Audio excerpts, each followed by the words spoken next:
আজ পুরো গ্রাম গর্বিত এই কৃষককে নিয়ে। একসময় যিনি ছিলেন সাধারণ একজন কৃষক, আজ তিনি গ্রামের সবার অনুপ্রেরণা। কঠিন পরিশ্রম, ধৈর্য আর অদম্য ইচ্ছাশক্তি দিয়ে তিনি বদলে দিয়েছেন নিজের ভাগ্য। সকালে সূর্য ওঠার আগেই তিনি মাঠে যেতেন, সারা দিন ঘাম ঝরিয়ে ফসলের যত্ন নিতেন। অনেক বাধা এসেছে, প্রাকৃতিক দুর্যোগে ফসল নষ্ট হয়েছে, কিন্তু তিনি কখনো হাল ছাড়েননি।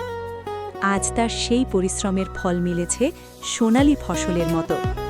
গ্রামের মানুষ এখন তার কাছ থেকে আধুনিক কৃষি পদ্ধতি শিখছে। তার সাফল্য শুধু তার নয়, পুরো গ্রামের গর্ব। ছোট ছোট চাষিরা এখন স্বপ্ন দেখতে শিখেছে।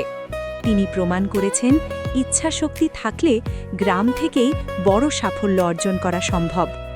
আজ তার গল্প দেখায় সবাইকে নতুনভাবে বাঁচার প্রেরণা দিচ্ছে।